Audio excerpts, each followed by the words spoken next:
CLG. The note here is CLG are awful. Why'd you believe in CLG? CLG is just so desperate for anything to work. They're most likely out of the playoffs. CLG, just as a whole, is lost. Kalista should be able to get the run down the barrel. So low, Something gets it, but able to steal a golden guardian. Gonna try and wipe CLG in the pit. It's such a mess. A lot of people were like writing CLG off as possibly the worst team in the league. And we were tied for last place. And I was like, Jesus Christ, CLG needs to just blow up and remove their entire roster and just change everyone.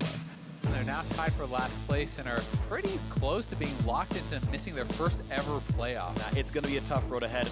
I guess there's just this like weird stigma with our team where it's like when no one believes in us, we do really well. The Raptor's gonna land. It's one versus the world. The knockup is in the end. Game. And Counter Logic Gaming gonna pull in the impossible comeback. And did you believe it when you believe in them least? As long as people keep doubting us, we're gonna keep winning. This chain of corruption right onto the Pugma. He's gonna go down, and that's a double kill for Hoogie. I mean, now we're 2 games away from possibly making it to playoffs. I think that we can do it. I think that with the confidence we have and all the wins, you know, they're going to keep stacking on each other, and it's going to be the first time in a long time that we beat TSM. The cherry on top of the cake is that it's when it matters the most. Let's go. And CLG in last place will knock down the #2 team in NA. CLG are gonna sweep the week, and their hunt for that playoff spot remains strong. It's destroy Echo Fox, making the run a reality. Let's go, let's go, let's go, let's go, let's go, let's go, let's go, let's go, let's go, let's go, let's go. Let's go! Nice job. Let's go! CLG, baby! Let's go! Take player, that's me!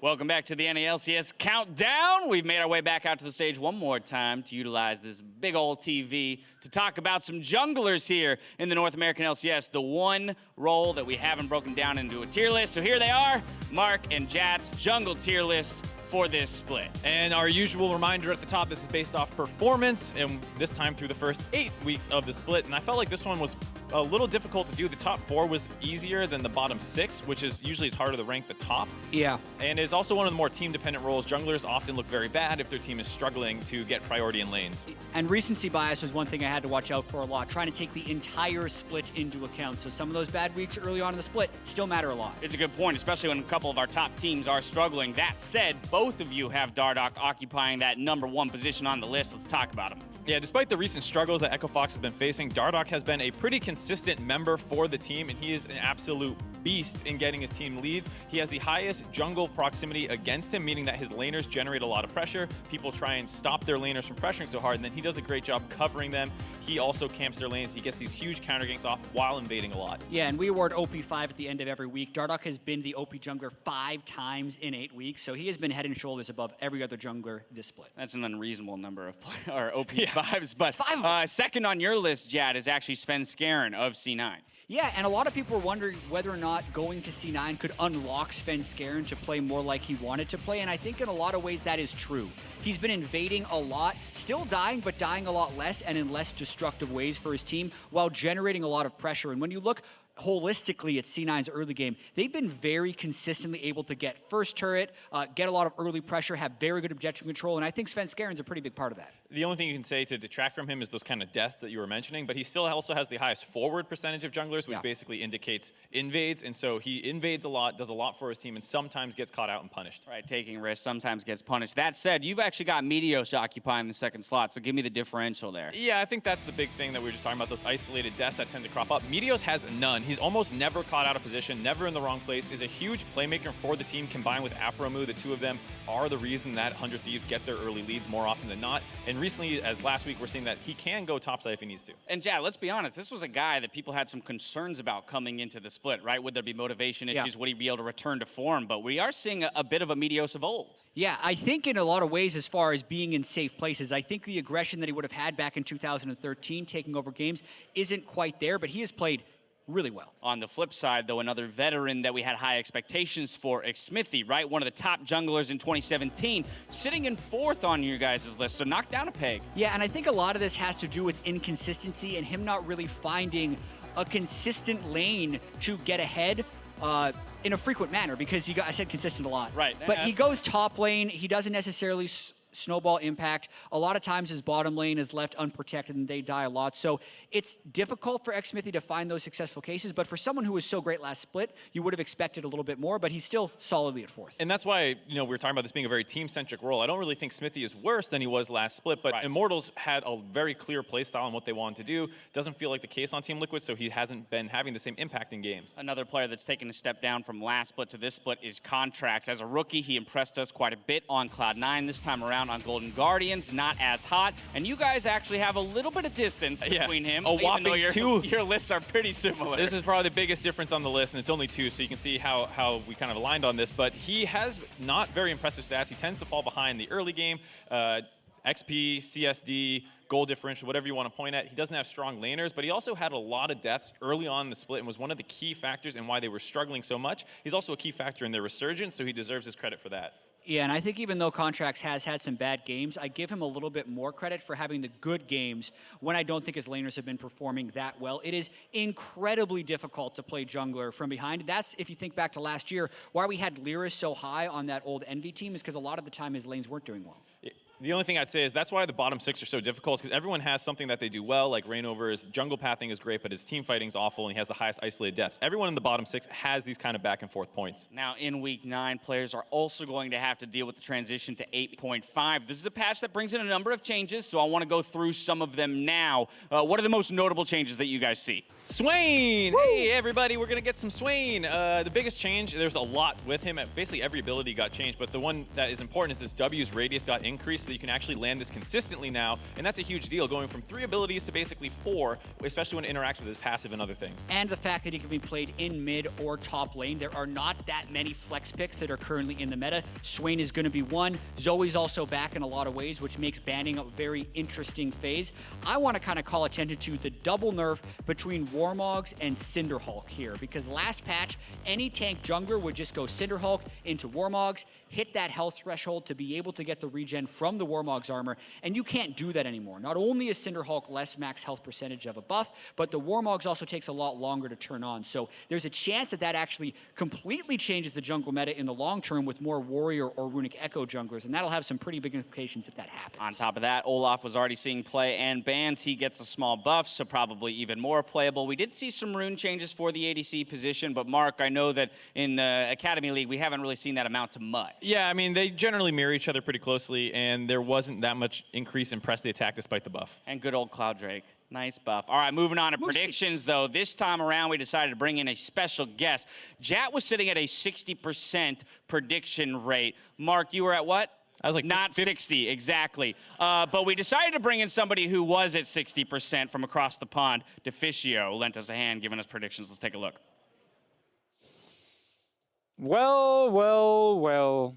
The North American peasants coming to the superior European analysts for help when it comes to predicting their games. Well, I normally only care about Europe, but in this case here, I can predict the North American games easily, and I can help you guys even beat some of these dogs that apparently are better than you guys at predicting games. It's a little bit of a shame, but let me run through the games real quick. Instantly call out who's going to win and get an easy 5 for 5. First, Clutch will win. Second, Echo Fox will win. Third, Team Liquid will win. Fourth, well, there's a bunch of Danes on it, so I gotta pick them. TSM, of course, will win. And the last game is the one I struggle with. This is the tough one, and I think I might need some help, so I'm gonna call my minion here for a second. That's the fish, yes. Yes. That's the fish. Vedi. Yes. Tell me, who do you think will win? It's Optic, the fish, Optic. You saying Optic? Optic, the fish. Are you sure? Yeah. Okay, leave again. Okay. For the last game, I am going with the CLG, and I'm going to say they will win. And there you go, guys. 5 for 5. The superior analyst here to help you. Enjoy the show. There you have it. Deficio's picks. How do you guys feel about it? After 8 weeks, we're at exactly the same percentage. Well, that's the point was to beat him. Yeah, the point was a challenge, not help. We don't need his help. It was that we had beaten all the other challenges you put before us. All right, well, let's compare what we got then, because if I recall correctly, the two of you have predicted, again, the same five teams right away to win, and Deficio being the only differentials here. Well, there's a good shot. There's actually a decent shot. That North America's also standing the TL united game against him, yeah. So we're going to be on the same page against Deficio. I actually think we got a good chance. So yes, 100 Thieves and Clutch Gaming is an That's incredibly close game. When David Lim does a pre-countdown interview, they Doesn't win. lose. When Mark predicts against them, I don't know. happens? I don't know what happens then, but either way, pattern. I mean, let's see. We'll find out soon enough whether or not Deficio is the superior analyst from the league across the pond. Yeah, I have a little bit of ground to make up on one game behind Jap, but I'm saving that for tomorrow. I want to see how today goes. Get the guaranteed win, stay within striking distance, and look for the upset. Well, you guys have a differential in that first game of the day, not you two, but you two and Deficio. So let's go ahead and get into win conditions for that first match of the day. Clutch Gaming versus 100 Thieves. Mark, kick us off. Yeah, since I am Clutch Gaming's official mascot, I guess I will be representing them. And for me, the win condition is kill the Cody man, Cody Sun. Oh, we're getting 100 Thieves. Oh, I guess we're starting on the other side. It's You go. similar. Every time you talk about 100 Thieves winning, you talk about playing around bottom lane, but I feel like this team really unlocks their potential when they can get Ssumday going. So you can play around bottom lane. You don't have to win bottom lane. You just have to make sure Cody's in a successful place. And then give Ssumday a counter pick, because he can actually be very good in carry or counter pick matchups. All right, Mark, I have no idea what you're about to say. Give me your win conditions. It's kill Cody Sun. Woo! Yeah, there you go. I won't do the Joker impression because it's awful, but the idea is you need to find a way to kill Cody.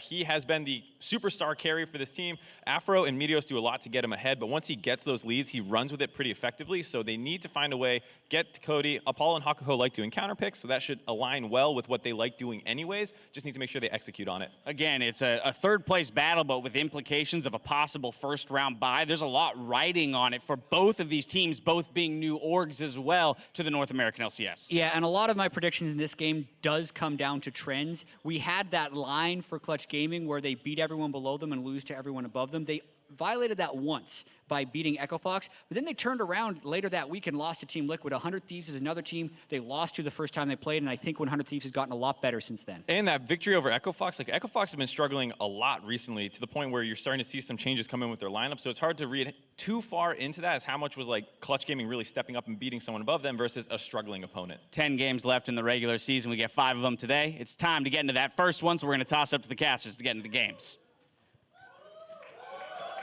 Thank you very much, Dash. It's going to be an exciting final week here of North American LCS play as we get ready to jump into Champion Select for the first match of the day. It's a good one, Azale. Gonna have to remember, every game counts. Every game counts indeed. We got so many teams like they talked about. It's all about getting those buys for the teams that have already locked themselves into playoffs and earning a spot in the postseason for those that haven't. We're going to be playing on patch 8.5 today like they've already mentioned for us, so a few changes that may be shaking things up on the rift between these teams. Yeah, definitely so, and I'm excited to see when and if teams are actually going to use Swain, because I think that Swain is incredibly strong on this patch. It was getting picked and banned in the Academy, so I definitely think we will be seeing it show up at least in the ban list. But you know, it's a flex pick. It's extremely powerful in the mid lane now, especially in my opinion, and definitely am not sure how prepared some of these guys are going to be for it. Well, we'll hopefully find out here in just a moment as we get into Champion Select for the first time of Week 9 of the NALCS Spring Split. Let's see how the Thieves and Clutch Gaming want to handle this one. Gangplank, the first ban from 100 Thieves. Clutch Gaming getting rid of the Rise. Yeah, and it should be pretty interesting. I mean, Skarner, Olaf, still incredibly high priority. Past that, you know, it does become a bit more kind of user's choice. So Swain is going to get banned away, not willing to give over that first pick. But teams have had kind of varying degrees, I think, of a priority placed on Swain and varying degrees of success when they are picking it. It's an interesting pick because it is so incredibly hard to take down. It's very powerful in team fighting, and when you do kind of attack this champion, he can really struggle to deal with it. But that being said, his wave clear is pretty weak compared to a lot of these other mages that are very popular right now, and that is why, in my opinion, you can use kind of some of the roaming champions pretty well against it. If you want to play something like a Taliyah, you can kind of get out on the map, shove him in, and just try to avoid fighting him and try to snowball other lanes. But definitely a power pick, and not going to get to see it just yet. Well, speaking of power picks, we've seen Azir always be strong for quite a while now. He'll be banned away by 100 Thieves, keeping that one out of the hands of Febiven. We've seen what he can do on the champ. Morgana and Xayah, your last couple of bans of this first rotation, which means Skarner is open, and that's first locked in by the 100 Thieves. Yeah, Skarner, that early pick, but Olaf is a really good answer to this, so it's interesting to see Meteos actually prioritizing the Skarner above the Olaf on this patch. Definitely expecting to see LirA playing the Olaf, unless it is something that he's just simply not comfortable with, but there is the answer right away. The Ragnarok is such a good answer to Skarner's ultimate, even getting out of the stuns, being able to kind of run down and deal with his champion, both in the early stages, but also in the later stages of the game. I think Olaf definitely has a strong matchup there. And Zyrokan is off the board. So I'm going to be pretty interested to see where these guys are going to be going with their bot lane picks. We saw in win conditions, Mark talked a lot about the importance of Cody Sun in the team. He's enabled very heavily both by Meteos and aphromoo, who has been incredible these last couple weeks on playmakers. But where do they look for priority in this bottom lane? Because if Apollo and Hakuho can get a strong 2v2 and really put Cody Sun behind, they may have a much easier time shutting him down in the later stages. Well, talking about getting that strong 2v2 and making sure you've got a good presence in the lane, I mean, we see the Xayah band away, which is the top tier AD carry right now that everybody seems to want to go for, but Varus has been another one of those big contenders in the bottom lane, so Clutch Gaming getting that for themselves, it's a good sign for Apollo being in a spot to do what he needs to do. It definitely is, and Caitlyn has been rising in priority, I think, quite a lot over this last patch or two, really starting to become more and more popular as a fairly lane-dominant pick. And if you can win lane, you can rotate it around the map, pressure turrets, and try to get to the point where you become very strong in team fighting, which is traditionally at that 3-item power spike for her. We are not going to see an AD carry locked in just yet, which does give Clutch the opportunity to perhaps do a counter pick on the mid lane right here, and then just ban out a couple AD carries if they think they want to try to aim for a more advantageous bot lane 2v2. Yeah, 100 Thieves going to go ahead, blind pick the mid laner, get themselves the Taliyah along with the Braum they selected right before it, but they're not worried about the counter pick. They just wanted to make sure they got that pick that they found so important before the second part of the bans rolled in. Okay, well, they're not going to go for that mid lane counter, so no real big punish on that. One of the advantages that you do really have on the red side is if blue side wants to pick a solo lane in the first 3, then you can counterpick that with your first pick or your last pick in the first round, and then also counterpick the other solo lane in the second round. In this case, they're not electing to do that because they have a pretty high priority on this Tahm Kench support, very strong into the Skarner. Also, being able to kind of eat people out away from the Braum, and his CC is going to be pretty strong and something that can definitely help to keep LirA safe, or sorry, Apollo safe. I mean, Skarner's ultimate, one of the biggest playmaking tools on the champion and in the game, but Tahm Kench's Devour will pull an ally right out of it, like with any other CC, so it's a great pick into that. And just with an immobile AD carry in general, having that extra escape mechanism, keeping the Varus out of harm's way, always a fantastic plan as those bans toward the solo lanes come in from both teams as we enter the second part of the ban phase. Orianna for 100 Thieves, banned away. Clutch Gaming getting rid of the Shen and now the Kog'Maw. And it makes a lot of sense targeting the Orianna. It is actually the second most played this split for Febiven, the first being the Azir, which has already been taken off the table. Ban out some of those comfort picks and ban out some of the things that are going to be tough for the Taliyah so that you're not put in as disadvantageous of a matchup. The Kog'Maw being taken away here is pretty interesting from Cody Sun. Clutch has some concerns then about that kind of protect the Kog'Maw style composition. Tristana is still on the table though, and that is actually Cody Sun's go-to AD carry this split. It has been his most played with 5 picks. The next most played was actually Kog'Maw at 3, tied with the Ezreal, so that is still available, but Tristana definitely can be pushed around in lane somewhat by the Varus. Yeah, we'll have to see if that's what they would want to decide to do on the side of 100 Thieves. Clutch Gaming deciding to grab themselves Zoe. She had been taken out of the picture for a little while there, but with some of the rebuffs coming in on 8.5, she may just be a threat in the mid lane once more.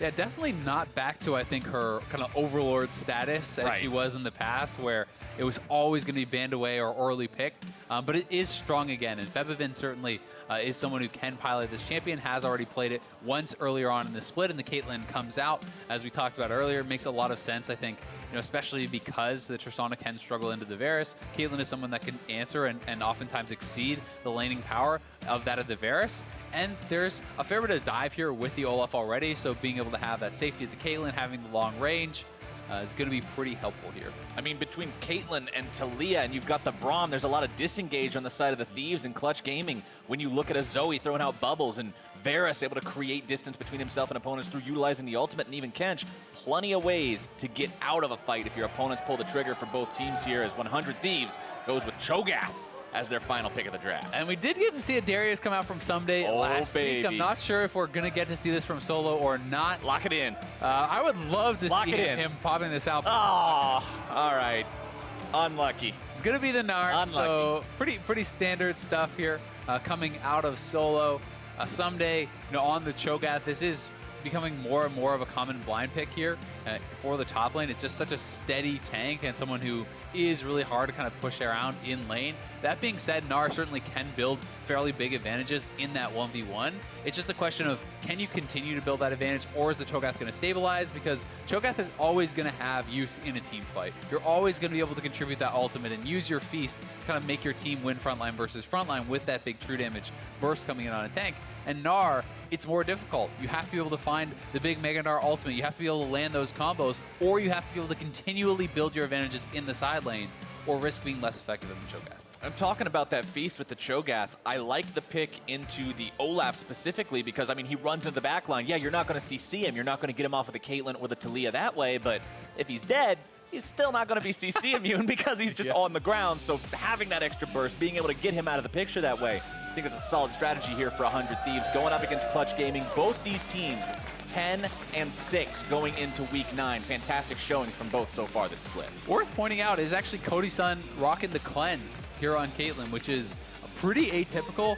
I don't believe I have seen this at all this entire split in the NALCS, and AD carry bringing cleanse, so we'll have to get that confirmed, but this is actually a first for me.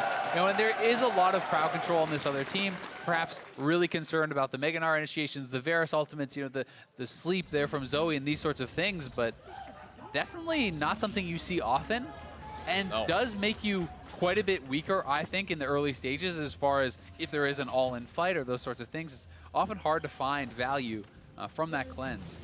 I mean, it's not going to bring you that combat potential in a 2 versus 2. So often we see these things decided by who's got the heal or who's got the exhaust or who's got the ignite, but a cleanse is none of those tools. And while it might get you away from a gank, you're not going to have that head-to-head power if you find yourself going up against your opponents early on, like you mentioned. And just what are you even going to cleanse from this gank, right? Are you going to cleanse the slow from an Olaf axe or something like that? Pre-6, there is no major CC that's going to be coming in. Yeah, maybe the Kench Tungstun, but generally speaking, if you're in that position to get hit by that, you're probably screwed anyway. So it is interesting, but we'll have to see how that's going to work out for Cody Sun. Could give him a lot more safety later on. And when you hear the guys on the desk talking about the fact that Clutch needs to be able to take down this AD carry on 100 Thieves in the late game to be able to be successful, this is going to kind of help him to be a little bit more slippery and give him a little bit more of that safety in the later stages, because you're not just going to be able to kill him off with one sort of ultimate initiation coming from Apollo or anything like that. One thing I also want to mention about this matchup, this game between the Skarner and the Olaf, normally we see Skarner, one reason he became so popular, the fact that he's able to be so powerful when he's in those zones of control, those spires in the jungle, but Olaf, one of the few champions that's such an adept duelist, he can still put up a fight against Skarner even within those zones. So I really want to watch how these two junglers decide to play around each other and how strong they may be at these different points. And I think he's one of the few tanks that can also kind of match the clear speed of the Skarner, right? He can clear incredibly fast, even without a leash, as we saw here. You let yourself get very low HP on this Olaf, and then with the Berserker Rage passive, you're getting 1% attack speed for every 1% of missing health that you do have, so you clear it much faster at low health, and that's one of the reasons that you can kind of power through that jungle very, very quickly. Plus, with both of these guys having Predator, that rune that seems to have shown up and sort of solved some of the age-old problems of these just run at him champs. Turns out if you're just running at them, it's good to run at them fast. Yeah, turns out if just running is your game plan, the faster you run, the better that plan's going to end up being. So I want to keep eyes on which one of these guys can better find the opportunity to get the most out of that active item. After they do go back and buy the boots, of course, you can't activate the Predator until you've gone back to base at least once there, but looks like we're just going to see some more advanced farming for now. Yeah, we definitely are. And Meteos, he is kind of just up on the top side trying to protect his top laner from any potential gank as they are pushing in, but they're actually moving Ryu up here as well. They're looking to potentially go for a 3-man dive on Solo. This could be a very big play coming out here. The seismic shove into the stun and first blood for 100 Thieves. Solo made that way too easy. Not flashing the knock up there from Cho'Gath essentially guaranteed everything else would hit. and he's going to get knocked down so early on. And we talked about how you have to be able to bully this lane as a Gnar. You have to be the one who is ahead. Getting put on the back foot like that is really rough. But yeah, just straight up, just gets hit by the knock-up. He was not silenced. Does not look like he decides to use his flash. Maybe deciding that he is guaranteed dead regardless is the only thing I can really think there. But yeah, didn't really make him work too hard for it. At the same time, they are going to be able to get Infernal. So, you know, as far as big picture, I think that is a pretty okay trade.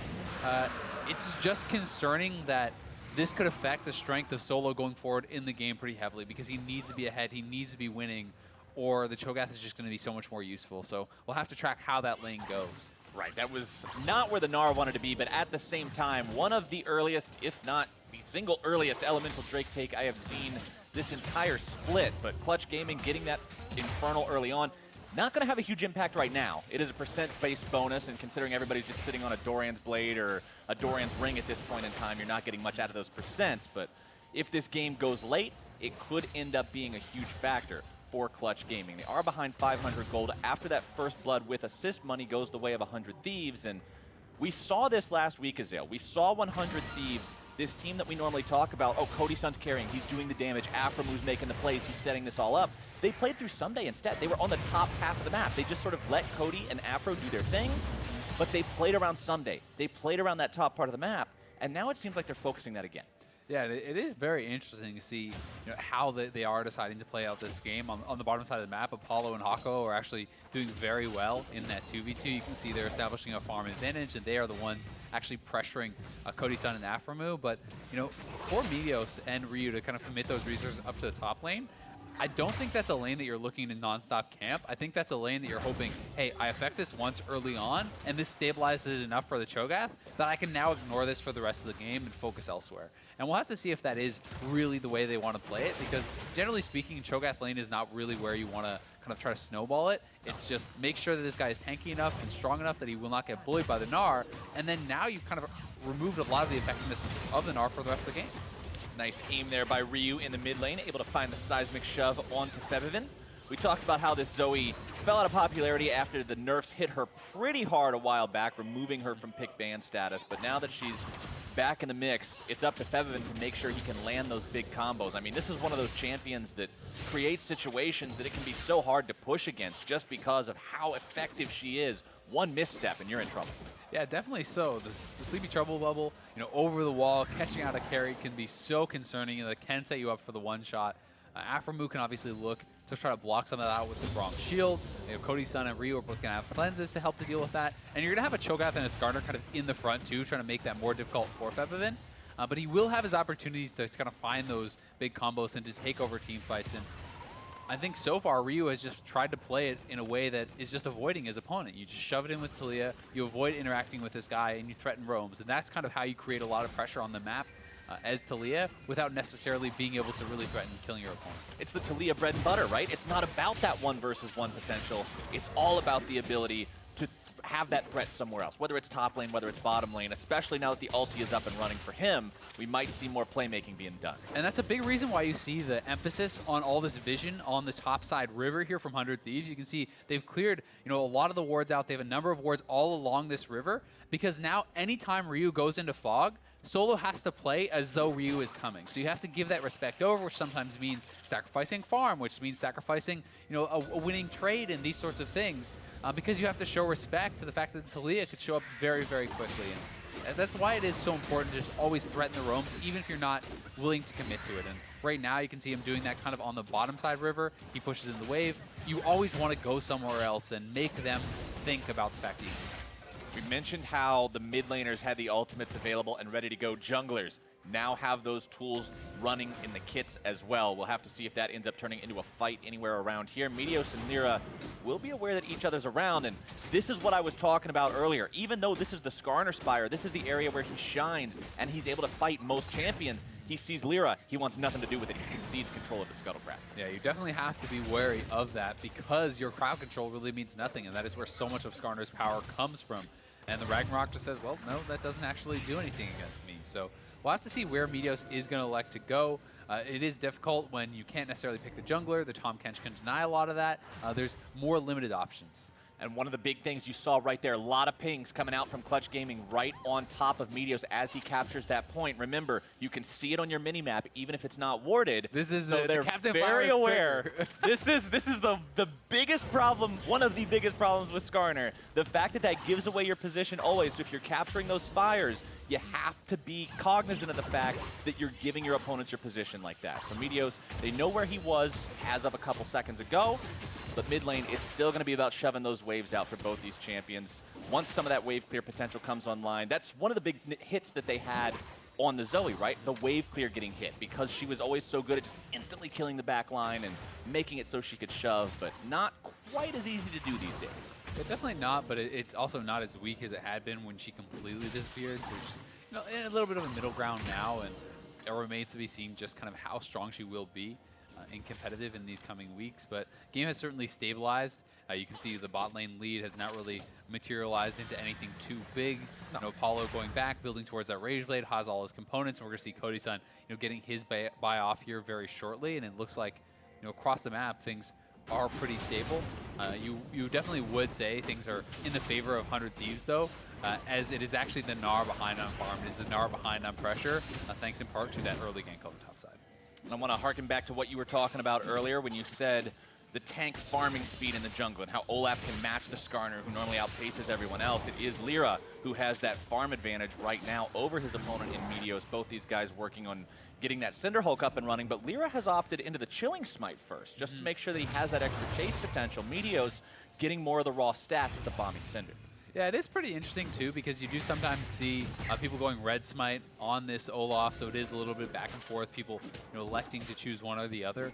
There are different schools of thought. Obviously, the Chilling Smite makes it easier to hit your first axe, but if you're hitting all your axes anyway, then you don't necessarily need that slow, so you could have that Red Smite. But Meteos up here to the top side looking for solo. Meteos wants to make it happen. Flash immediately into the pole, drags him right back towards the rupture, but it does not connect. Meaning Solo can get away from this one, but Ssumday is not stopping just yet. He'll absorb the pressure from the turret, making room for both Ryu and Meteos to move in and clean it all up. Yeah, Ryu coming up means there's just no escape for Solo, and that time, by no fault of his own, there's really nothing he could have done to escape there. Ssumday and Meteos actually mistiming that Rupture combo. They're trying to have the ult into the Rupture, into the Silence, and kill him before he can do anything.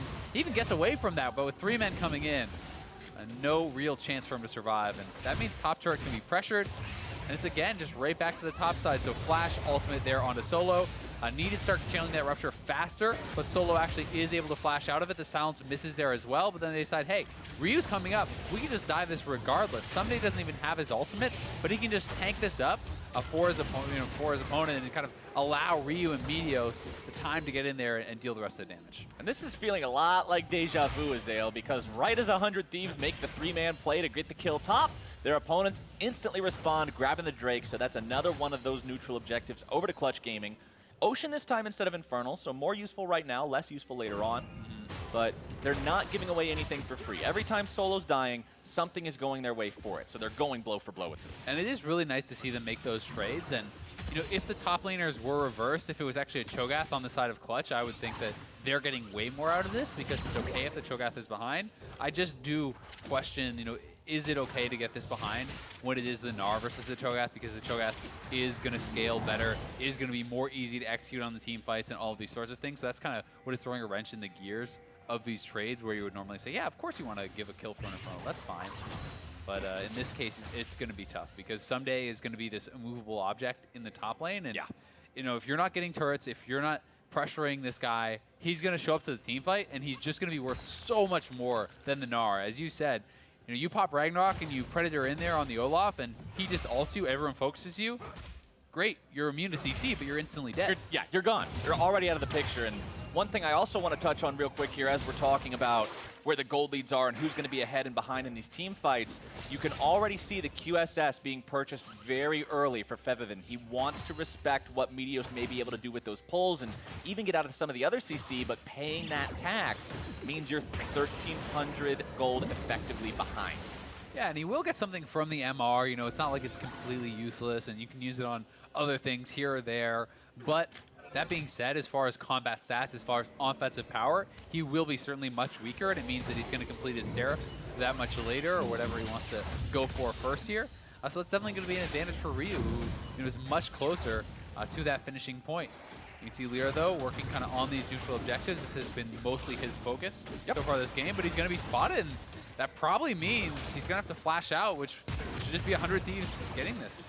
100 Thieves forcing away that enemy jungler. Ssumday also winning off Ryu. the 1 versus 1 here. Solo barely getting over the wall in time as Ryu rushes in to look for that kill yet again. Meteos will allow the Rift Herald, it looks like, to reset there, and they're not going to worry about that one for now. And maybe should have just committed to actually taking that Rift Herald and get what looked to be a guaranteed objective after LirA had flashed out instead of trying to go up to the top side, but they decide perhaps that it's too risky with Zoe around, the potential to poke them off of that objective and try to go right back up to the top side once more.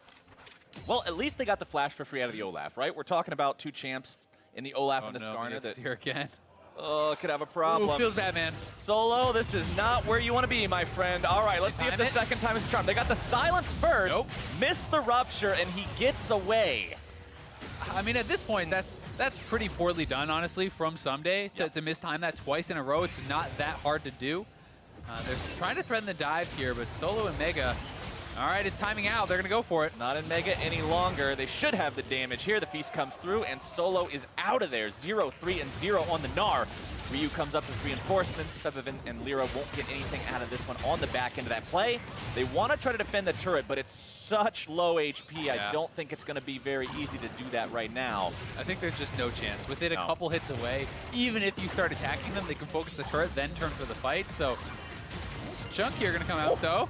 Ryu taking a lot of damage from that one. Febby almost solos him down, but Ryu will barely get away from that one. Yeah, Ryu survives, and Febiven been doing a good job trying to get something back there, but Clutch in general have not done a good job of protecting Solo. This has been time and time again them moving up to the top side, step back, wait for the Mega Gnar to time out. Ssumday tanks it up, and he has the ultimate this time, so that it's very easy to clean up. Plus, it's not going to count towards the guaranteed 6 stacks you can get off minions and monsters, which is always really nice. That means just getting stronger and stronger towards that later stages. But when there's this much focus on the Gnar, you can't expect him to win the lane by himself. You need to have people in position to either counter gank or to do something, or really try to punish someone elsewhere. But it feels like although they have traded some objectives, they have been able to give up the dragons, and they're not that far behind in gold.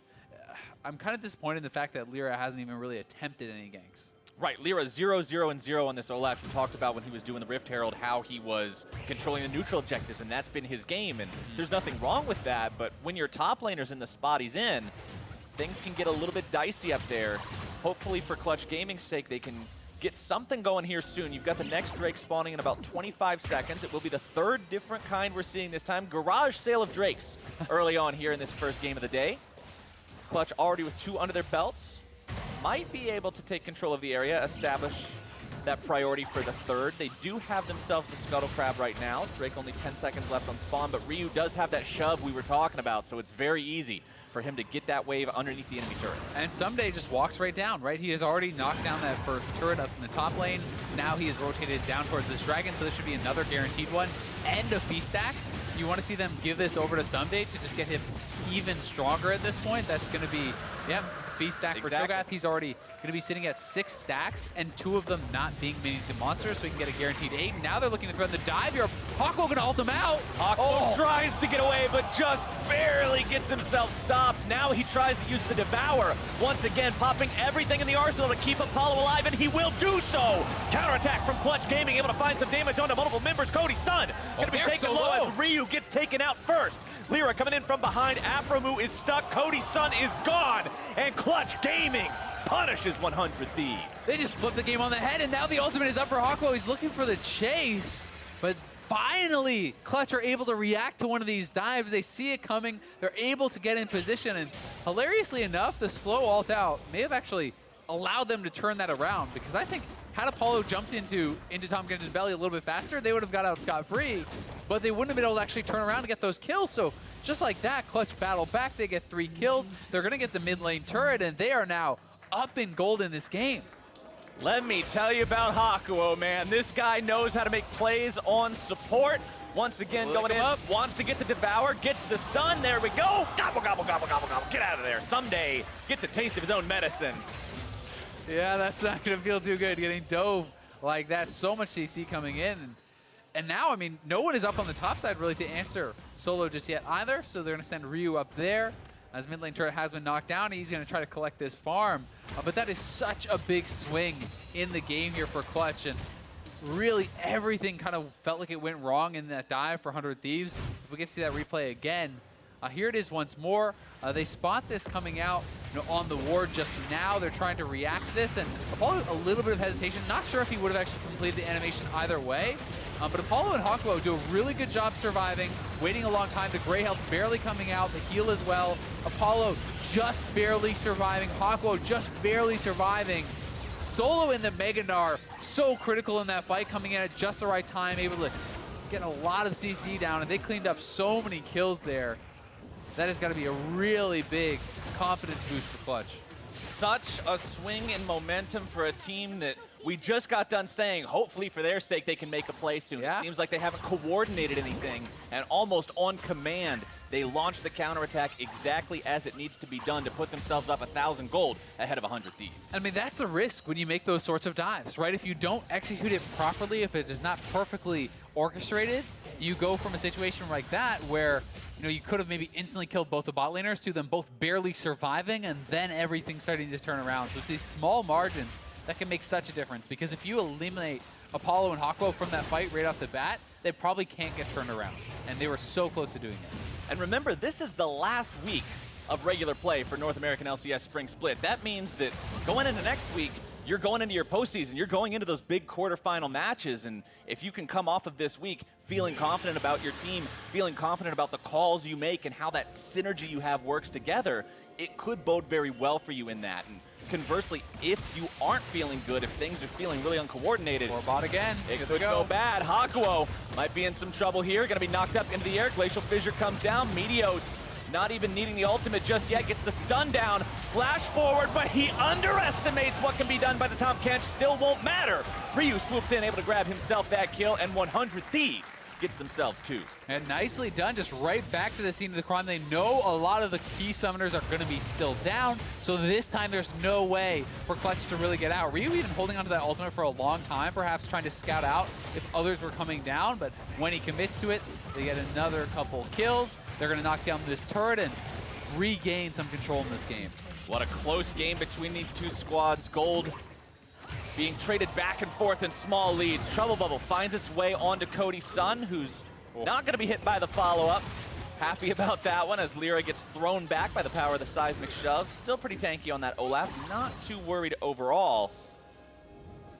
And Ryu going to be able to try to clear this out, but they are trying to force multiple people to stay around. So Ssumday has actually moved down to try to help wave clear this and give a tanky force that can not just be dove by that Olaf right there. So here it is once more. They're focusing onto Hakuho because if you ult onto Apollo, he is simply going to run straight away. And even though he had a QSS, so much CC to actually layer over. You can see the stun, then ulting and pulling him back in. He gets eaten up by Hakuho, but Apollo, no way out on this one with no flash and no heal. And we've talked about 100 Thieves, how they like to enable Cody Sun, how this is the guy that if you get him ahead, he can put down the damage. You can see on your screen right now, very high ranked in a lot of these critical measurements for AD carries across the league. Yeah, I mean, he has been crushing it statistically. It's pretty funny, a week or two ago, he just kind of casually tweets out a statistics website. He's like, oh, go check this out. Wow, it's a cool site.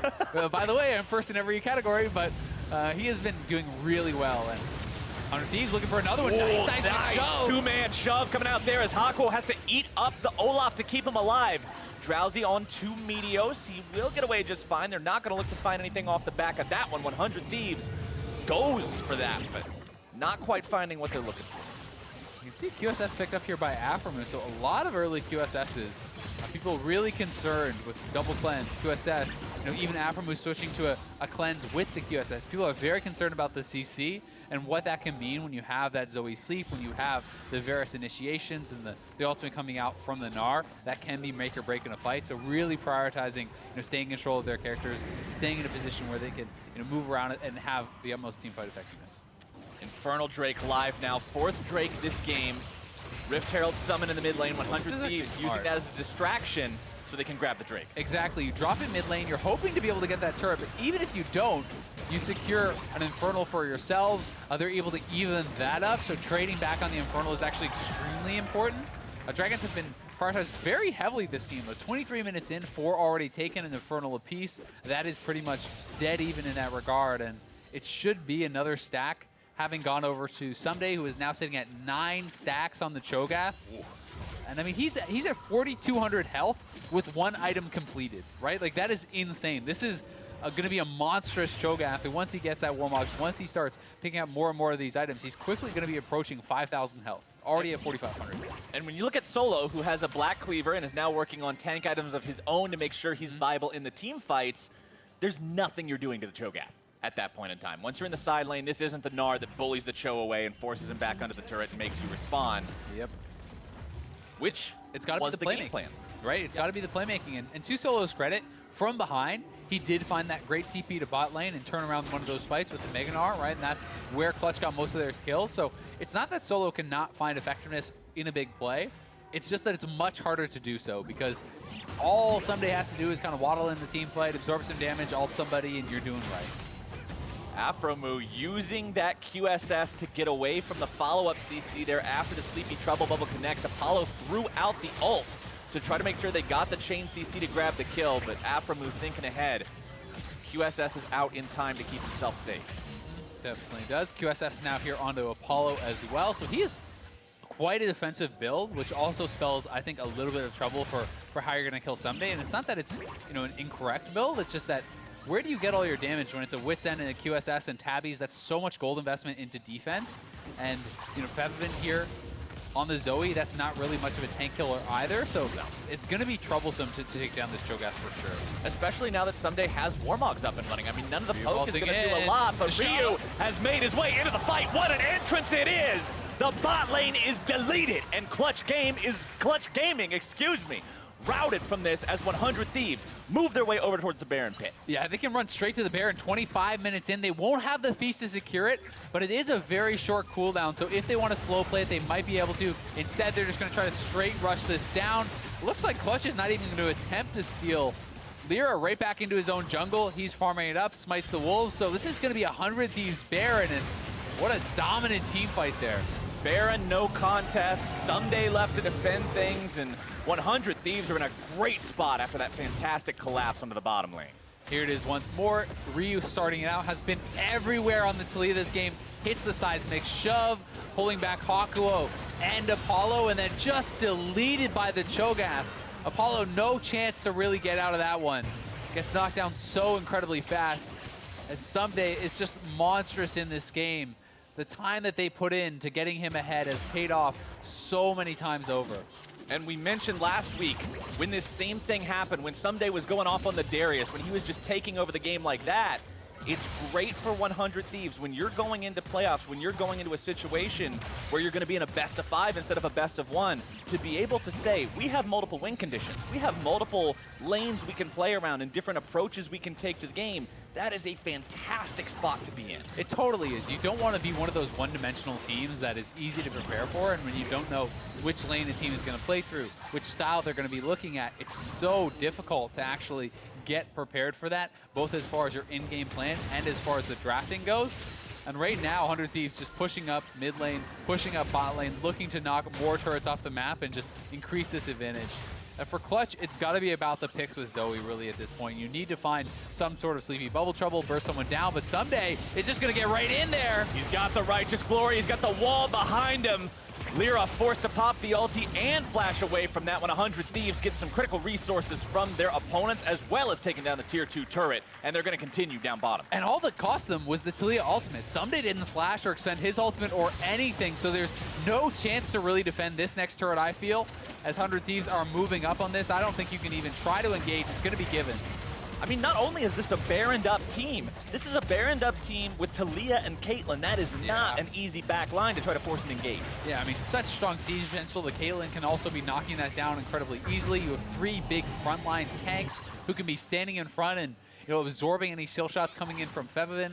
Even if the AD carry gets caught, he is looking likely boarding towards a QSS, and he has his cleanse. So there's a lot of safety there for these guys, and that is why they are continuously being able to extend this gold lead and really put the pressure on. And we talked earlier on, before the games even started today, about both these teams and how they're brand new organizations that you're seeing perform so well here in spring and make an incredible debut in terms of already qualifying for playoffs and looking like they're going to put up a fight once they get there. So being able to go up against your counterpart, sort of, in that, the team that's telling the same story you are and say, hey, we're telling it better. That's a cool statement to make for 100 Thieves as well. It definitely is. This Cho'Gath now, this Feast doing over 1,000 true damage. Plus, he can activate the Stone Plate to make that even more powerful. You know, looking at 1,100, 1,200 true damage coming out of that ultimate if he uses the Stone Plate Feast combo, and that is just so terrifying when you have an AD carry who's sitting at 1,400 health. That is essentially one auto plus the Feast, and you are dead if that is the enchanted auto plus R, die. Game's over. Apollo is gotta be careful. Very much in a precarious spot in these team fights as they approach. aphromoo gonna take a little bit of damage from Febi there, but I mean, when you only lose that much HP from a Zoe, you're feeling pretty good about it still. 100 Thieves have now taken down all the tier 2 turrets. Only thing left standing is the base of Clutch Gaming. aphromoo brings up the shield, says, get out of here, Zoe. Not allowing any of that today. It's gotta be a frustrating game for Febiven, who has played very well, but there's just so many ways to block and prevent his damage. Ssumday does not care very much about what is happening to him here from Solo, and they're going to actually try to turn it around on a Solo. Solo tries to make something happen there. Varus ulti already going to be used. Hakuho, nice use of the blast cone to get himself away. Sidestepping the rupture, once again playing this very well. Stone plate use. Ssumday looking to grab some kind of a feast here. The disengage comes through, but it's Hakuho who's knocked back with a seismic shove. 100 Thieves still looking to make the plays. It's Solo first. Hakuho second, and that's 2 for 0, a double kill for the already monstrous Ssumday. And they have minion waves in place in the mid lane coming in here. They can look to push in mid lane, crack an inhibitor. The minion wave in the bottom lane and the top lane are all going to be pushing 400 Thieves, so they have set up everything. They are looking to break into the base, and they are looking to wrap up this game. 100 Thieves will not be contested as they knock down inhibitor turret number 1. The inhibitor itself should be just as easy to take. LirA on this Olaf, he's 1-0-1. He's a little bit tanky, but if you consider what he's up against, he's just no match for what 100 Thieves has put together for themselves this game. 9-4, 7,000 gold ahead, moving down towards that final elemental Drake that will be spawning this game, getting themselves another Cloud, which means even more rotational speed, better ability to take advantage of these leads like this. Yeah, and here it is again. Ssumday was actually looking for Apollo, I think, with this Stone Plate active there, trying to perhaps prepare for a Stone Plate Flash Feast. He doesn't find it, but he does find another kill there over on a Solo. And this is kind of always how the game is going to look if Gnar is not being able to push out the lanes, if you're not being able to create pressure on the map, because you essentially have this 3-tank massive team that is always going to group up and always going to look to team fight, and is incredibly difficult for Clutch to ever team fight into unless they're ahead. So much of this is really just stemming from the early game and from the work that they got done getting this Cho'Gath to this really big place of power. 100 Thieves, I've complimented them a couple times already on their ability to play different ways and enable different people, but Ssumday 5-1-2 on this Cho'Gath, nearly full build. So much of a threat that it doesn't matter how many people you collapse on him with, he can pop the Stone Plate and wait for the rest of the team. Has just turned into this game-changing force of nature in his own right. You can see how he's almost 3,000 gold up on his counterpart, the richest person in the game, the next closest being his own AD carry in Cody Sun. And he has bought so much time for Cody Sun to farm, right? The focus has not been about Cody Sun, but Cody Sun's on 3 items, a Last Whisper and that QSS. He is ridiculously strong in his own right, and this is an almost 6,000 HP Cho'Gath with a team that just does not look like it has much chance of ever punching through that. Inhibitor number 2 needs a couple more hits. Cody will take care of that. Meteos grabs the kill. Solo's looking with the Mega Gnar, though. 100 Thieves disengages. Solo immediately just rejected. Drowsy onto aphromoo. I don't think it's going to do a whole lot here. Yeah. Trouble bubble into the, the paddle star. When it just is a tickle, the game's not in the spot you need it to be. I mean, there's just no way to actually hurt that Cho'Gath. And in he comes now, looking for Apollo. We'll see if he can actually catch up to him. Goes for the rupture, doesn't quite find it. Apollo and Hakuho a little bit too fast. Chains of Corruption down onto Ssumday, who immediately pops that Stone Plate, keep himself alive. Solo gonna be eaten up by Hakuho, kept safe yet again. Baron is live, keep that in mind. 100 Thieves definitely know it, moving over towards that part of the map right now. Gonna set up shop in this brush instead. Coming around, here comes the pincer attack. Apollo knocked up into the air. Hakuho wants to try to save him, but instead he's gonna be knocked back. Ryu grabbing the kill onto him first. Trying to escape solo into the back line as Cody Sun with the snipe onto Apollo to keep this fight going exactly where the Thieves want it to go. 2 left standing on the side of Clutch Gaming as 100 Thieves will push down the mid lane. Yeah, walk the minions in, close this one out. 100 Thieves have been in control start to finish, and they made it look easy today against Clutch. There was one little fumble around bottom side when they tried that dive under the first turret, but ever since then, it's been nothing but success for 100 Thieves. They'll look to take down Febiven. They lose aphromoo in the process, but it does not matter. Febi can run all the way back into the mid lane if he wants. 100 Thieves are onto the Nexus. LirA will be chased down, stunned up. The seismic shove won't quite find him, but 100 Thieves win this game and look good in week 9. And move to 11 wins. They are tied at the top of the table. This is a team that is looking to threaten for one of those playoff buys. And if Echo Fox or Cloud9 slip up, they still are in danger of losing that number 1, number 2 spot. 100 Thieves could be threatening for that semifinal bye. That's such a big win for them. I mean, this is a team, we talked about how they look good at the start of the split, then they had a little bit of a wishy-washy spot, and now they're right back on form, and they are just knocking it out of the park in these last couple of weeks. This is not an opponent that you want to be up against going into the quarterfinals and playoffs. No, definitely not. I mean, you really have to give credit to the draft, but also to the in-game plan, how they executed it. It was really just a clean, well-played game here from 100 Thieves, and Clutch never really felt like they got it going, never really felt like, except for that one time in bot lane, that they were in the right place to kind of shut down some of these ganks. There was just such a tremendous amount of pressure that was placed on the top side of the map, and LirA was never there to defend that. Febiven was already shoved in. He was never really there to defend that. And as a result, Ssumday just got so big and no one had any answers. It was a great game from the Thieves, and now we're going to send it down to Avli for an interview with the victorious shield bearer in the bottom lane. Thanks, guys. aphromoo, congratulations on that win. This entire split, you've built a fan base, you've silenced the non-believers, and now you're leading 100 Thieves into the playoffs. What does it mean to rep the org? I wanted to put 100 Thieves on the map this season since they had picked me up, and I'm glad that I could get them to the playoffs and hopefully go to Miami too. Definitely go to Miami, sorry.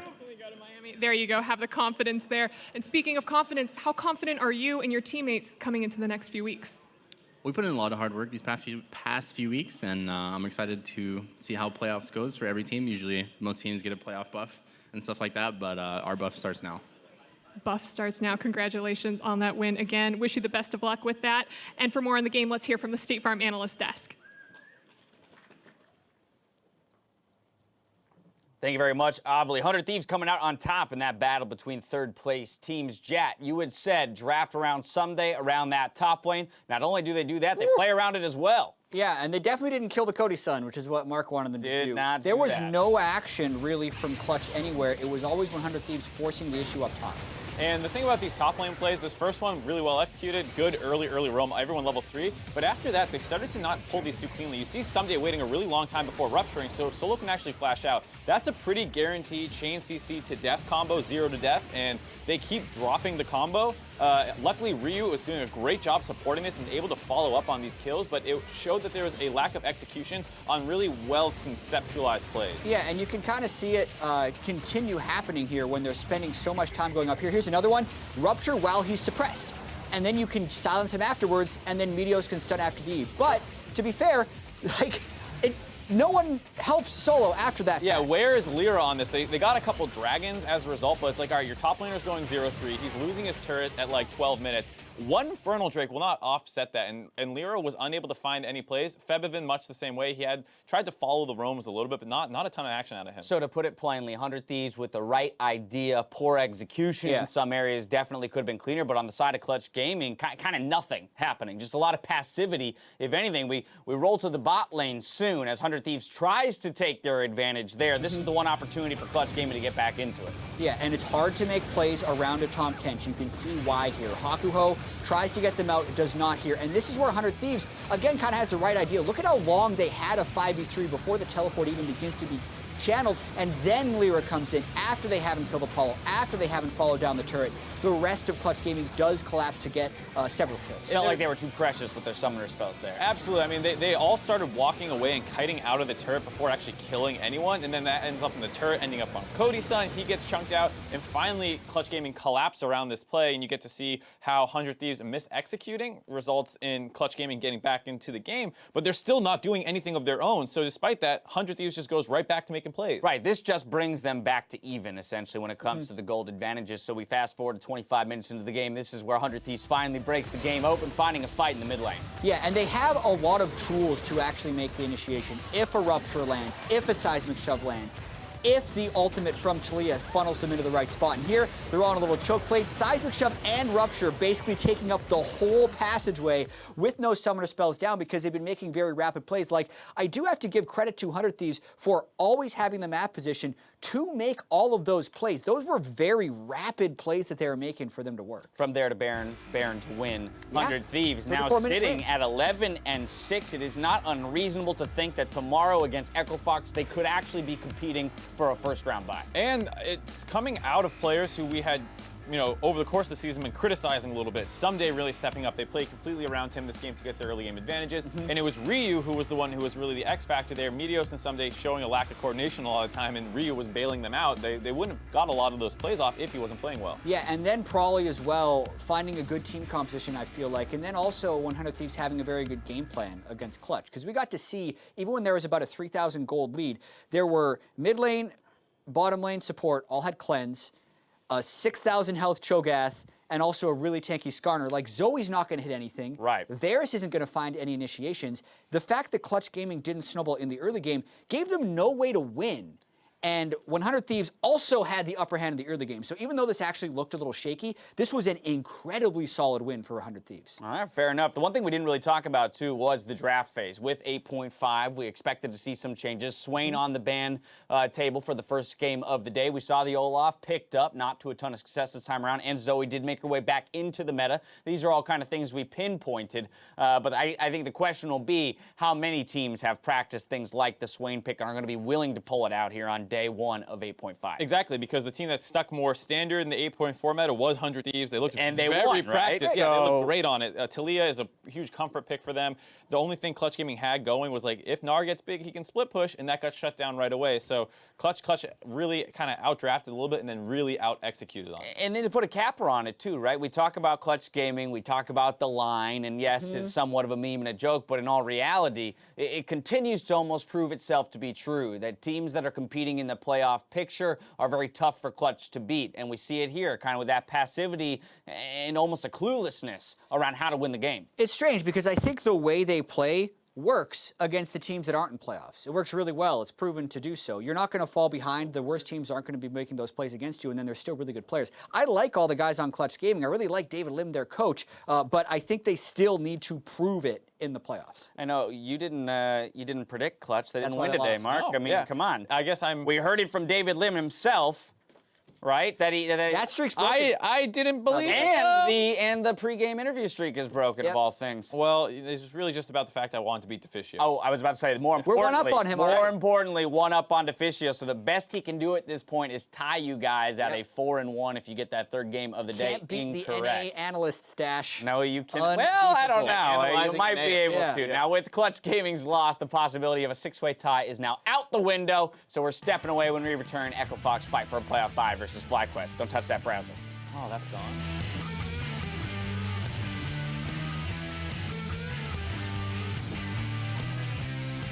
As soon as we started to like Mark, he just has to go on and do this. It's ridiculous. I want to change my interview answer. Yeah, agreed. I'm now on Team Dog. The Team Dog is the best team. This could be a very big play coming out here. The seismic shove into the stun and first blood for 100 Thieves. Counterattack from Clutch Gaming, able to find some damage onto multiple members. Cody Sun gonna be taken low as Ryu gets taken out first. LirA coming in from behind. aphromoo is stuck. Cody Sun is gone. Varus no flash. Come on, Varus. Nice. The disengage comes through, but it's Hakuho who's knocked back with a seismic shove. 100 Thieves still looking to make the plays. It's solo first. Hakuho second, and that's 2 for 0, a double kill. 100 Thieves have been in control start to finish, and they made it look easy today against Clutch.